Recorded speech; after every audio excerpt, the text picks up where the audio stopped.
Hey everyone, and welcome to this bonus interview edition of the Risky Business Podcast. My name's Patrick Gray. So what you're about to hear is an interview I recorded with Senator Mark Warner. He is the senator from Virginia in the United States, and he is also the vice chair of the Senate Select Committee on Intelligence. He did serve as the chair until January this year, but obviously with the change of government, his role has now shifted. Mark Warner is a well-regarded American politician who is very outspoken on global affairs and intelligence. And we had an opportunity to interview him and we absolutely jumped at it. So before we get started, here are a few clips of Senator Mark Warner in full flight. Our country's top intelligence leaders were in the hot seat, being grilled in the fallout from that explosive article by The Atlantic. If this was a rank and file intelligence officer who did this kind of careless behavior, what would you do with them? In the unwillingness of the individuals on this panel who are on the chat to even apologize or acknowledging what a colossal screw up this is, speaks volumes. President Trump just said he has confidence in Secretary Hegseth. You've opposed Hegseth from day one. What do you think about these latest revelations? I think it shows a guy that's way in over his head. Donald Trump's tariff war has blown up in Washington today, with one Democrat senator demanding to know why Australia has been hit with a 10% tariff on exports. We have a free trade agreement. Why? They are an incredibly important national security partner. Why were they whacked with a tariff? The Washington Post is reporting that the CIA is set to cut 1,200 positions, and thousands of more jobs will be eliminated across other intelligence agencies. We're going to be paying the price for this first 100 days plus of rapid cuts, I think literally for years. In this conversation, we're going to talk to Senator Warner about all sorts of things. We'll talk about the China threat, Volt Typhoon, Volt Typhoon. We will definitely be talking about changes that are afoot in the intelligence community in the United States. We'll talk about the persecution of Chris Krebs, the Cyber Safety Review Board, all sorts of things. But I will drop you in here as I ask him about the latest developments in the so-called Signalgate scandal. We know that TM Signal is the weapon of choice for senior Trump admin officials, which is a sort of weird fork of the Signal app. And the senator will be sharing his thoughts on that. Here we go. Well, let's start, Patrick, with the fact that, Signal being encrypted is candidly better to use than straight telecom to telecom in America, as we'll probably talk about with Volt Typhoon later. But that being said, it is not a secure platform. So what Walt and the Secretary of Defense Hegseth, they already have not only the foul of using Signal, which should have been on a classified network, they now have the double foul of using this addendum to Signal that, as you indicated, has been hacked repeatedly, to the point that there was at least a report this afternoon that add-on service may be being pulled from the market. So again, this starts with whether it's in Australia or in the States or wherever, basic cyber and hygiene 101, particularly if you're dealing with sensitive or classified information. Don't put it on an unclassified network. Recognize, if possible, to make sure there are no ways to have penetrations. And in the case of this so-called Signalgate, this is only one of the reported 20 Signal chats that Waltz took place when he was National Security Advisor. So we may still be just seeing the tip of what is even a bigger problem.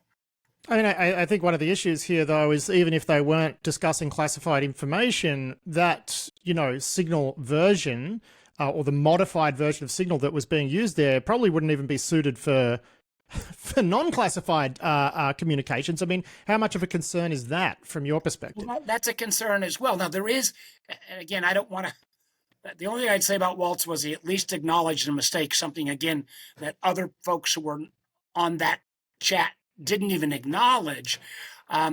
The irony here being that if he was trying to preserve records, but it shows kind of a failure to understand cyber hygiene 101, this notion of this extra add-on being as vulnerable as it is.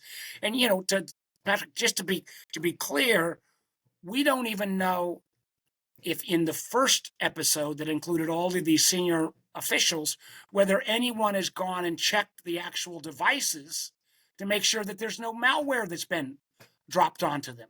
I mean, this is like, head exploding. I'd imagine that NSA doesn't have a remit there because a lot of them, I believe, were personal devices. So there would be no way really for the US government or its agencies to check them. 99% sure of this.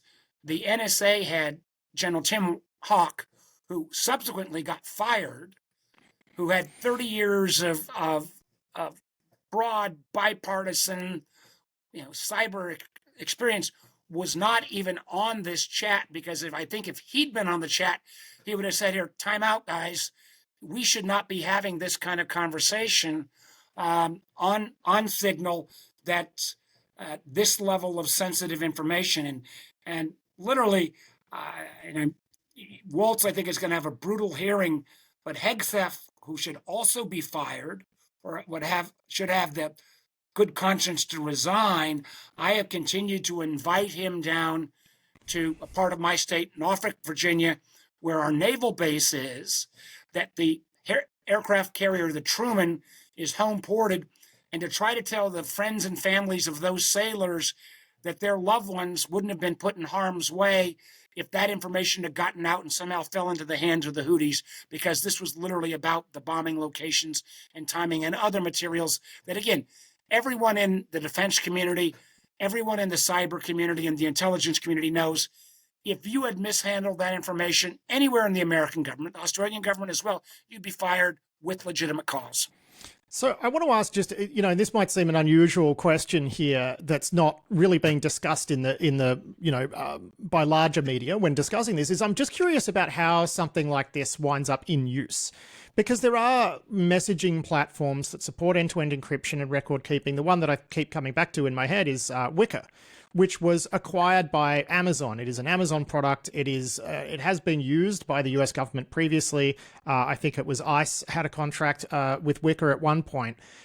So how then do we wind up with a situation where senior government officials are using a product from a small company that is so shaky that it winds up being pulled from market when it gets a little bit of scrutiny? So I guess I'm just asking, is this just a case that the Republican Party bought licenses for this, or was this government money? I'm just really curious, just from a nuts and bolts perspective, how this can happen. Well, this is sloppy, careless, arrogant, and while I'm a proud Democrat, I don't think you can blame it on all Republicans. I mean, candidly, this kind of behavior in the first Trump administration, I don't think would have been allowed, because you had intelligence professionals and defense professionals doing these jobs.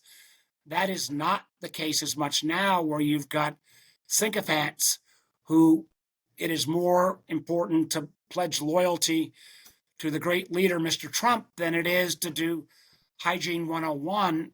And I think that is what has gotten so many members of the American military and intelligence community so pissed off, because they realize if they had acted this sloppily, they would have been entirely fired. Yeah. Entirely fired. That's, very fired. All right, so look, let's move on to another topic now and talk about the China threat. And I guess two ways into that is to talk about a couple of different campaigns. There's the Volt Typhoon campaign doing some pre-positioning work in critical US infrastructure and infrastructure in other places that is relied upon by your country. And then we got Salt Typhoon, which is the campaign targeting American telcos, very deep penetrations that are, frankly not in the style of Five Eyes operations that are targeting telecommunications. They tend to be much more precise, much more limited in scope. Salt Typhoon was a free-for-all. Some weeks ago, you made a comment to the effect that the United States, if China doesn't knock this off, in the case of Salt Typhoon, the United States should consider doing the same thing to China. Now, our job is to analyze cyber policy and cyber security, and we were left in a position where we had to sort of read the tea leaves a little bit by what you meant by America retaliating there. Now we have a White House which is openly saying they want to exercise state power in the cyber domain. And we've got those comments from you. So why don't you tell me what you actually meant by the United States sort of retaliating for this? Because we had to guess. Okay, let me take a couple minutes because this is the kind of nerdy stuff I love. First of all, the American, and we'll talk about Volt Typhoon in a moment with the utilities and others. Let's start with Salt Typhoon. And I say this as a former telco guy. I was lucky enough to be in the beginning of the wireless industry. And as you, and I know many of your subscribers realize, the American telco networks came together in a much more haphazard way than what's happened in Australia and many European nations. We had this amalgamation of smaller telcos that all got bought and rolled together that turned into these two networks, three in a sense, but the two biggest, AT&T and Verizon. Many times these telco companies, in an effort to kind of speed up the ability to relay information, they focused on speed rather than any cybersecurity. And consequently, you've got this patchwork of networks that are really vulnerable to an unprecedented level. And the idea that China penetrated through Salt Typhoon, and candidly, Russia now has done the same, should not surprise anybody who follows American telecom on a close basis. Matter of fact, there are certain other networks that are newer, that have newer equipment, but the Verizon and AT&T, particularly because they've got all this old equipment cobbled together with very little cybersecurity. I don't think we will ever get China or Russia, or for that matter, other bad guys out of the American major telecom networks without requiring some level of minimum cybersecurity standards inside the telecom network, the voice and data networks in America. And that's going to be hard to do. We are, particularly with the Trump administration, don't want to add any additional regulations, but put that in one bucket. The second bucket affects not only Salt Typhoon and the question around Volt Typhoon, where you've mentioned that China may be pre-positioning in some of our utilities, water, other systems. That was the genesis of my comments about retaliation that were more based on a broader premise that the United States, and again, we don't have an offensive cyber doctrine that we've articulated. And this is not actually, lots of bad things happened under Trump, but this is not the fault of Trump. It's not the fault of Biden. It's not the fault of Obama or Trump 1. It's just America has had no offensive articulated cyber doctrine literally since the 80s and 90s. In many ways, this goes back, and I will make this brief and not go on forever. It goes back into the late 90s when there was an effort to try to create the equivalent of a global Geneva Conventions around cybersecurity. When at that point, frankly, and this I have to acknowledge, the Americans kind of messed it up because we thought we were so far ahead at that point. Why would we adhere to any international standards? That window passed. China and Russia and other adversaries moves further and further into cyber. And I believe, and rather than having Donald Trump do this as a one-off, I believe the United States needs to set out a set of principles around offensive cyber that candidly says, for example, when a nation state penetrates our critical infrastructure, like a water system, like a utility system, America might have a lower level of attribution requirements before we would punch back. I'm not saying we necessarily should penetrate all of the adversaries' networks preemptively, but I think we ought to have at least a policy that makes clear to adversaries that we're not going to simply be in a defensive crouch, but we are going to be willing to use our offensive tools. We have those tools, but we are not using them on the broad-based ways, frankly, because of a cyber, kind of rules of conflict doctrine that goes back to the 70s, 80s, and early 90s. That make any sense to you? It does. I mean, I guess one of the issues there is that striking back, as you'd say, doing something similar, especially when it involves civilian infrastructure, can be legally problematic, right? Which is one of the reasons this doesn't happen. And further to that, like when we reported your comments, I had a lot of email. Right. And it was people working in critical infrastructure in the United States saying, we are not ready for an escalation here. If the United States were to turn this up and the other side decided to, retaliate against the escalation, we'd be in all sorts of trouble. Or as we say in Australia, they'd be in more trouble than the early settlers. So I guess the question is, when you talk about punching back, what can that look like? Because and this is the part where we were having to guess, right? Because it's fraught. And I'm guessing you've got some ideas there. I've got some ideas there, which I'm not prepared to share today. But here is the notion. I think the American public, and for that matter, maybe the Australian and British and others, America has certain of these capabilities, but because, as you know, we operate on a different standard of, in a sense, ethics of warfare than some of our adversaries.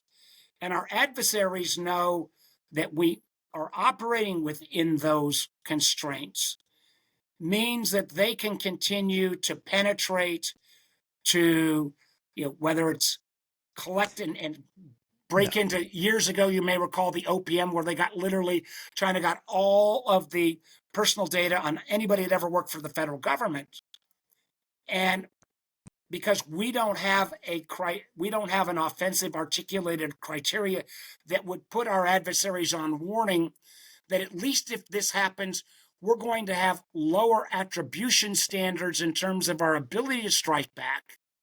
This gets into the kind of stuff that you and the experts, but we also have to have some policy area out there, because what you constantly hear from my colleagues, doesn't matter Democrats or Republicans, they constantly say, well, how come we keep getting punched and we seem to have no counter methods?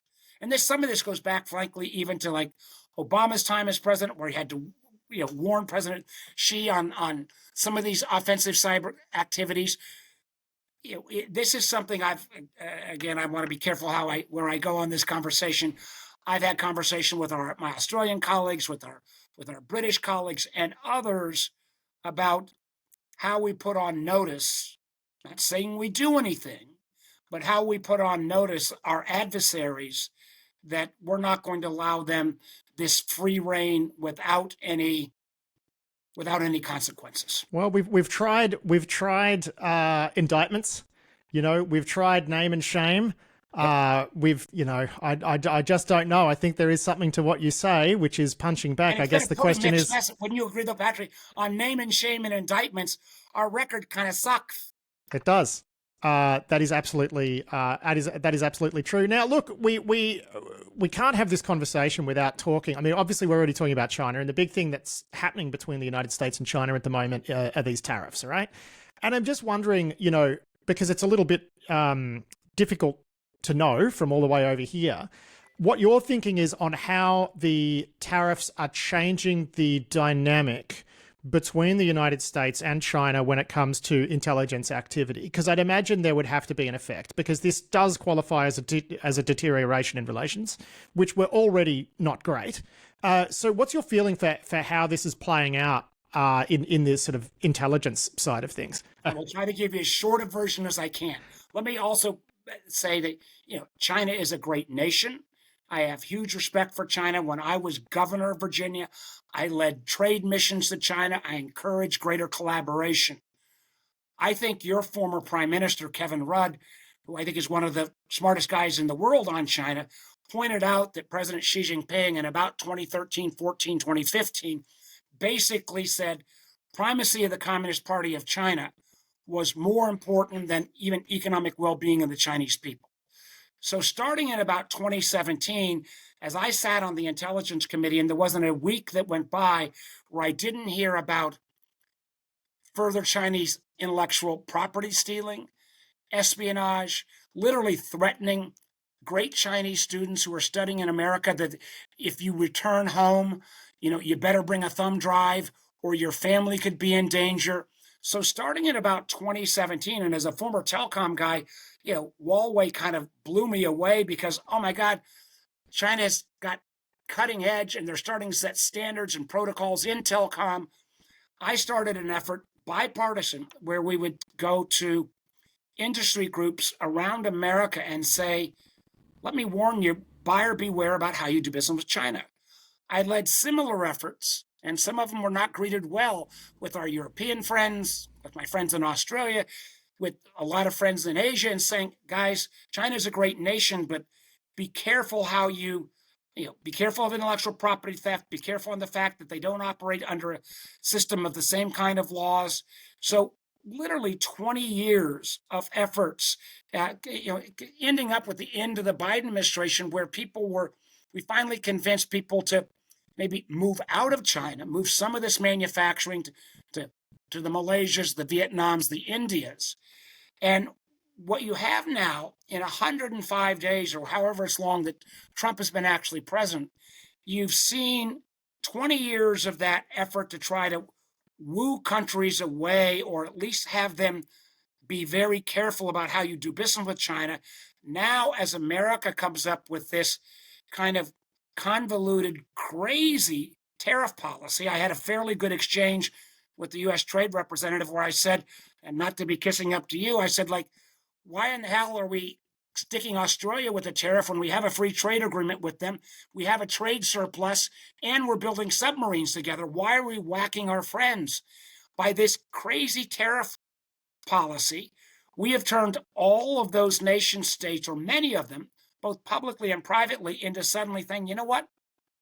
America is so wacky at this point and so unpredictable. It may be better for us to do business with China than with the United States. And that is just confounding, baffling, makes my head explode that Trump has done that in 105 days and kind of burnt some of these relationships. And it's, you combine that, the tariff policy, with some of the activities towards, disrespect towards Canada, or, disrespect towards Denmark and Greenland, and this whole, in many ways, unwinding 70 years of American soft power that we've used through, foreign assistance, we suddenly made China look like a more dependable power through these policies. And again, with targeted tariffs against China, sign me up, but we ought to be doing it with the Australians, with the Japanese, with the Koreans, with the Europeans. And all of that goodwill has kind of been, in many ways, burnt up very quickly by this, I think, completely not thought through Trump tariff policy. Okay, so I certainly see what you're saying there, which is the main impact here is just more a sort of global realignment that's happening as a result of this. I mean, I can say that what you described in terms of other countries realizing that, perhaps China isn't such a bad partner after all, in the light of what's happening in the United States. I could certainly say that that's not the case here in Australia, which is in a very odd situation where China is our #1 trading partner. We are very economically dependent on China. But when it comes to intelligence and military, I mean, we are ride or die with the United States. And I think there has been a shift in thinking, which is that we certainly don't have the same ideological connection with the United States that we used to, but we certainly still have shared interests, which means things like AUKUS, things like the Five Eyes Alliance, these things are very safe. Now, that seems to be the prevailing wisdom here. But then we saw reports that Peter Navarro was advocating for the Canadians, for their membership of Five Eyes to sort of be leveraged against them in trade negotiations. Now, that was killed. That was taken out to the lawn and shot pretty quickly, thankfully. But, the assumption seems to be that Five Eyes is just sacred. And indeed, Trump has, smack-talked, for want of a better phrase, pretty much every leader in the world. But when it comes to Australia, he's been very mute. He has not been critical of Australia. He's been very mute, very sort of respectful.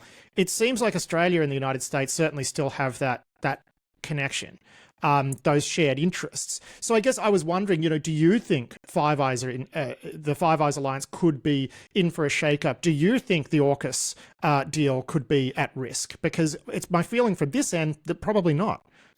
I would pray they're not. Five Eyes is as important a relationship as America has. I mean, I think, again, from the intel side, I think American intelligence is best in the world. But if you aggregate all of our friends and allies' input combined, that makes us doubly more powerful. And the idea that you would kind of on an arbitrary basis, on a whim, threaten a country like Canada, and I'm a little biased, my mom's family's from Canada, it's like freaking crazy. And my fear is, and I think your recent elections demonstrated that some of the anti-Trump pushback, I don't want to weigh in on Australian politics, but I absolutely believe that AUKUS, Five Eyes are sacrosanct. But, if you can predict what may come out of President Trump's mouth next week or next month, you're better than me. And then when you see literally, there was a 9/11 conspiracy theorist, this woman Laura Loomer, who came in and gave a hit list against some of our top intelligence professionals, and for the most part, they were all fired, and that is just so far beyond belief. And it's one of the things that says, I know my Republican Senate friends, a lot of them care just as much as I do about our national security, care just as much about Five Eyes or AUKUS, but they got to find their damn voice. They can't continue to say privately, oh my gosh, and not raise their voice.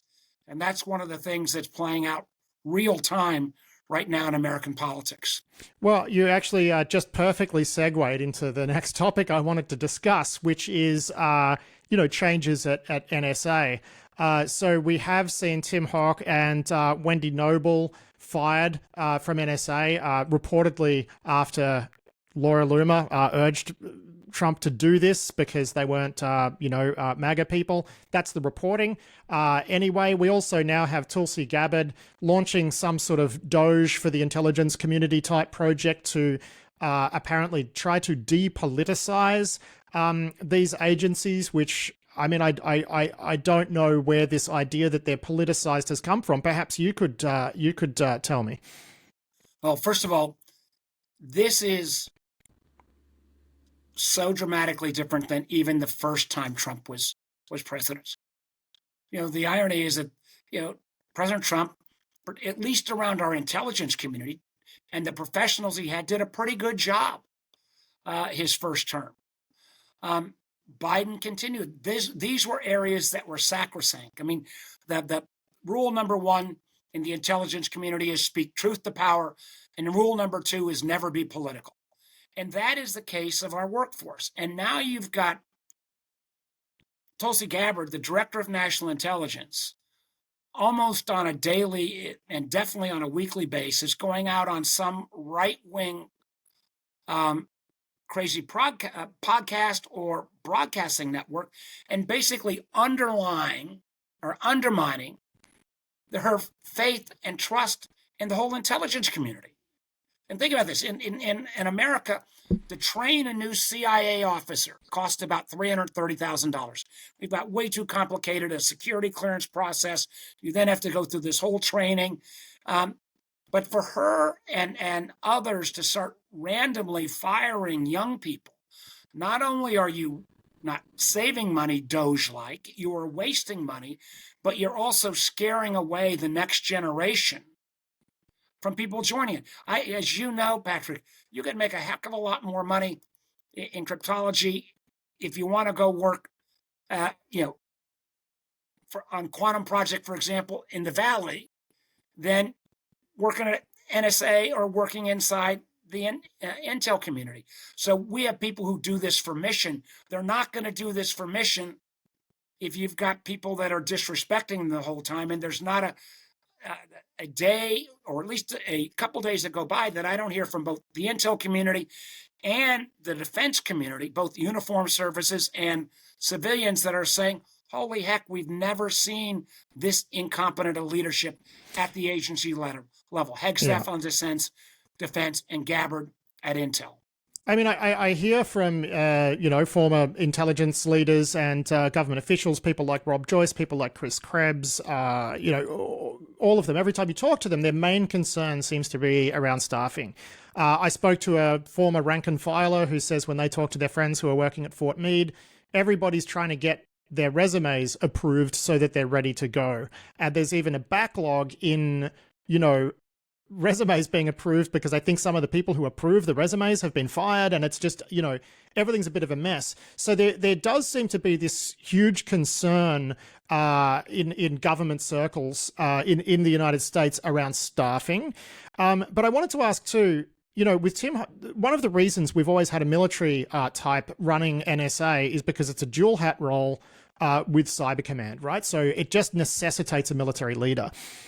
One thing that I think Project 2025 outlined is that, Trump should split that role. And that's a whole holy war we don't even need to get into at the moment. But it would allow, if the role of NSA director and the head of Cyber Command were split, that would allow Trump to appoint civilian leadership at NSA. So I guess, once we move beyond the staffing concerns, what other concerns could we be looking at when it comes to an NSA with a civilian head, Gabbard running around with a razor in there?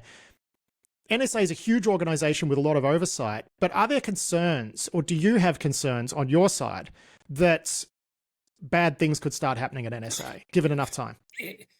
That's in America would be called the layup question. If I can't hit that one out of the Your park, campaign has the momentum of a runaway freight train. Why are you so popular? I mean, it's, of course, I am a firm advocate, and I was mixed on this for a long time, but you got to keep NSA head and Cyber Command together, because where the line between defense and offense, as we talked about earlier, that is 10x more important now. If you were to suddenly give Donald Trump or a Laura Loomer type to pick some civilian that was loyal to Trump more than about keeping America's privacy, or all the tools that NSA has from getting into the wrong hands, it would be an unmitigated disaster. And back again, just briefly on the staffing stuff, as I can talk about this on an non-classified line, but you've already got entities in the UK and in Germany, at least they're friends both, who are trying to hire away some of our top technical people at NSA and Cyber Command, particularly NSA, because they know, oh my gosh, if it's going to be complete chaos there, we can probably get these folks on the cheap. Well, I hope nobody goes and does that, but at least it's going to, NATO partners or Five Eye partners. What about the more subtle Chinese efforts to try to get disgruntled people who've been laid off for no reason to knowingly or unknowingly help an adversary? It's mind-boggling. I mean, I feel like it would probably take a while, though, right, for NSA to wind up in a bad place, simply just because of the weight of the agency. It's gigantic. So, I mean, I guess that's why I'm trying to get a sense of like where this sits in your list of concerns, of which I'm sure you have many. I'm sure it's a long list, but yeah, I guess I'm just curious about that. I mean, is this something that's an immediate concern or something that's sort of more long-term? We've got no replacement named. I gotta believe, I gotta hope that the men and women, particularly that I've worked with so closely on the Intelligence Committee, my Republican friends, that they would draw a red line. And again, I don't need to change the minds of 50 people. I got to get 4 or 5 Republicans who believe strongly in national security to say this is a red line. You can't politicize NSA. This is a red line. We're no longer going to keep trashing our intelligence workforce. This is a red line. We're not going to willy-nilly fire CIA agents and waste taxpayer money. To be honest, though, that's still a freaking work in progress, because I've got a lot of private conversations, but people have got to go on shows like yours to let their voices be heard in a public way. Now, look, I suppose one reason people are quite concerned about changes at agencies like NSA is things that were previously unthinkable are now very much thinkable. And one, I mean, obviously you've got, the deportation of, American citizens, children with their families. You've got this stuff with Venezuelans being sent to El Salvador and stuff, and this is soaking up most of the media oxygen. But you do have other things as well, like these orders that Trump signed targeting Miles Taylor and Chris Krebs for federal investigation. Indeed, Chris has even been kicked out of, the Global Entry program or whatever, and the White House officials have gone on record with the press saying that this happened because Chris is now the subject of a federal law enforcement investigation. I mean, what do you think about that whole thing? I mean, I've certainly seen that people on your side of politics in the United States have made comments that it's outrageous, and I'm sure you share those beliefs.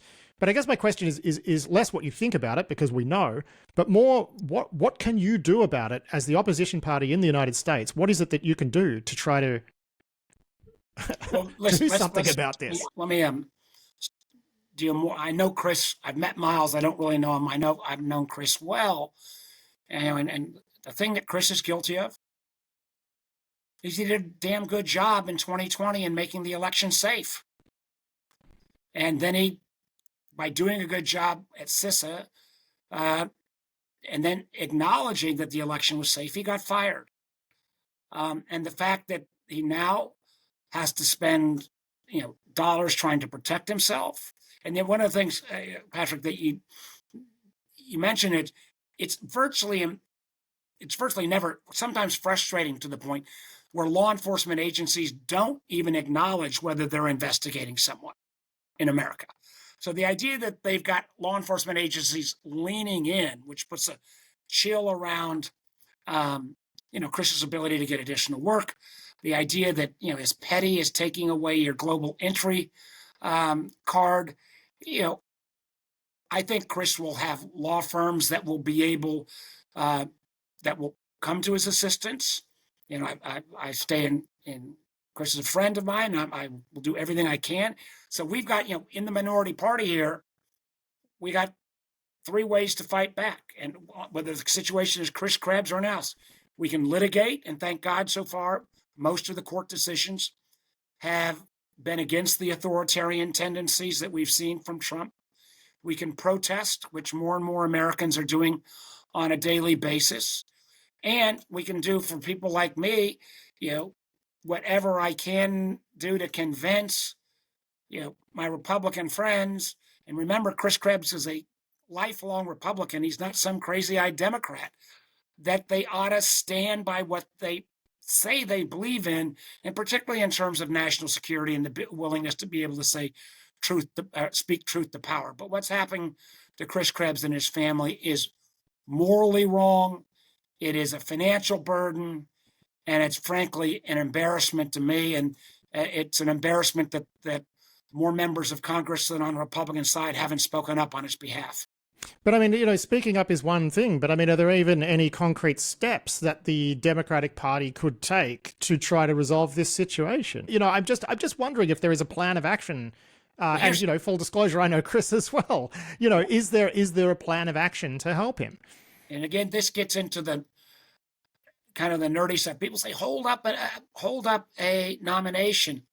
The ability to put a hold on a nomination now, because we changed the rules about a decade ago and we moved the margin on most of these folks from 60 to 50, means you can hold up somebody for 2 hours.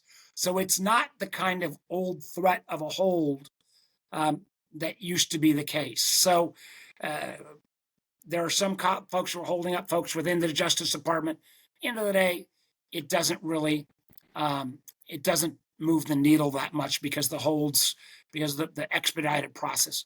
What we really got to do is, if we could get a couple folks on the Judiciary Committee to say this kind of outrageous, what appears to be completely politically motivated investigation of someone whose only problem has been he did a good job as CISA director in the 2020 elections and they were safe.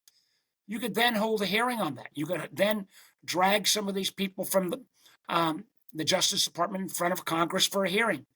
But you can't do that on a minority party basis unless you get the chairman of the committee to go along. You can hold a shadow hearing, but with this Justice Department that barely even acknowledges Congress in any way, it's just not going to be that effective.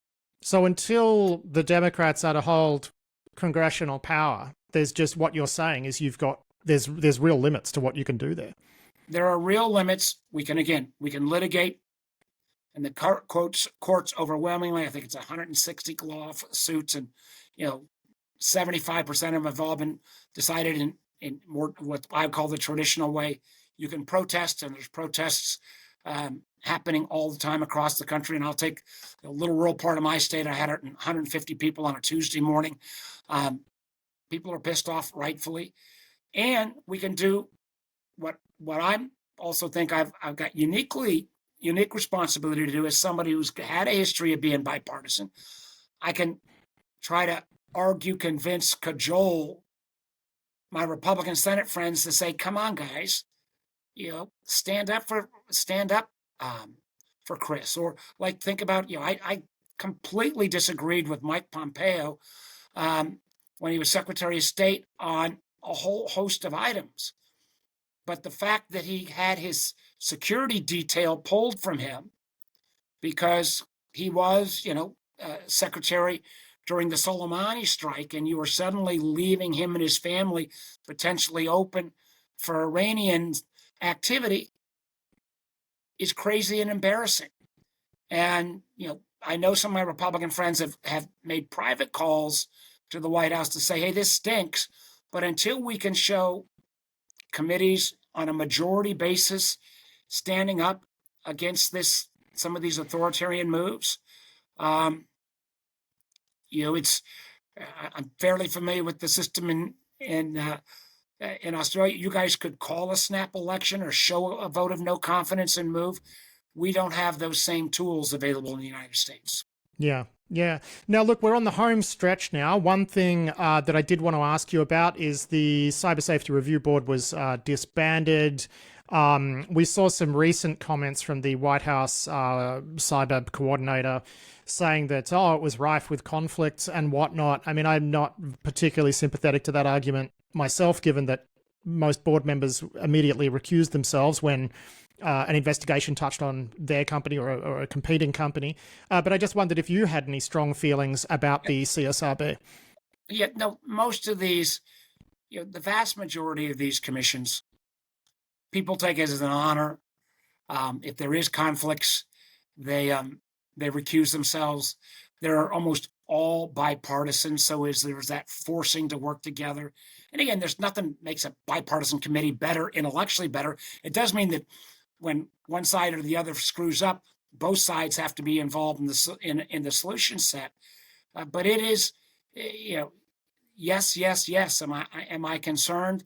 Because what it does is not only does it undermine these existing committees and commissions, but it also says who in their right mind is going to want to go forward if at some point some quasi-authoritarian leader might put your family in legal jeopardy, or somehow bleed you dry with persecutions or prosecutions that may have no validity. I've often said that they'll reconstitute the board and then have it investigate the hacking of the 2020 election. And I'm only half joking when I say that. Now, we've just got two more things and then we're going to wrap it up. You've been very vocal on the whole TikTok ban situation. It's really hard to keep track of everybody's positions on this because they have changed somewhat over time. I mean, we're currently in this weird limbo, aren't we, where Trump has extended the deadline. There's been legislation passed that would force a sale. The deadlines keep getting extended. I mean, what's the latest with that? What do you feel is going to happen? And what do you feel should happen? Well, what should happen is the law should be followed. I point out, it's not just America who's got a challenge. Australia's got a prohibition of TikTok on government devices. So do the Europeans. Sure, but not. I mean, I can still use TikTok. No, I know, but the idea, though, Patrick, that if there's not some concern, why would the Australian government put a prohibition on government phones. I mean, my concern on TikTok is, yes, the ability to garner that information, but let's face it, a lot of the American platform companies gather information as well. I'm mostly concerned because of the ability for TikTok to be the world's most powerful propaganda machine with an algorithm driven by Beijing. And I think that, scares the dickens out of me. And the amazing thing is twofold. One, Donald Trump was the first guy to point out the problem with this back in 2019. And his folks convinced me, and that was his position until a bunch of billionaires started to decide that they would support his campaign, and he flipped on TikTok. And two, 80% of Congress passed this prohibition. And I don't want TikTok to go away. Lots of creativity. I just think it ought to be owned by an entity that was not controlled by Beijing. So if you and a group of Australians want to buy ownership of TikTok, have at it. Yeah, I mean, it's a foreign media ownership proposition, isn't it? And that's the lens through which we should view this. Now, look, my colleague Catalin Cimpanu, who is based in Romania, Russia breathing down all of their necks over there. He had a question. He had a bunch of questions that he suggested I ask you, and I thought one of them was particularly interesting, which is we are seeing Russia recruiting teenagers and various people in various locations and paying them to commit acts of sabotage via the internet. This is something we've seen in a number of locations. We've seen the Iranians do this as well, where there's been a bit of a nexus towards organized crime. I just wondered, as someone who's the vice chair of the Senate Select Intelligence Committee, if this is an issue that has bubbled up to your attention, and if there's anything that the United States government is doing about it or moving towards doing about it. It has. I am aware. And here's the irony of this. In the most recent, what we call National Intelligence Review report, where all of the heads of the intelligence community in a public setting come up and talk about threats, they still list Russia as a disinformation threat. They list it as a threat in terms of its spy agencies against democracies around the world. And at the very time, and I'm, again, not going to comment on the specifics, but yes, I am very aware of potentially, younger folks being used to try to create sabotage and other actions on the internet. On the very time when the Trump team review says this is happening, you've got the Trump other parts of the administration literally dismantling anything that's about disinformation, misinformation, or about this kind of manipulation going on the internet. It really is. I mean, we're talking though about specific efforts at recruiting individuals more so than misinformation or disinformation. But yeah, I take your. I'm aware of that. I take your point there. And also just on Russia, we did see reports a couple of months ago that Cyber Command had been ordered to stand down from conducting operations against Russia. These reports were subsequently denied by the White House. I don't think we ever got clarification on what happened there. I'd understand if you couldn't discuss in great detail precisely what happened there, but is there any light you can shed on that whole situation for our listeners? I'd like to say that I've got great clarity on that as well. I only have a little bit more than you, and I am not satisfied with the answers I have. Okay. Well, look, we're going to wrap it up here. But before you go, we have a fairly substantial audience in the intelligence community in the United States, also here in Australia, and most of the English-speaking nations.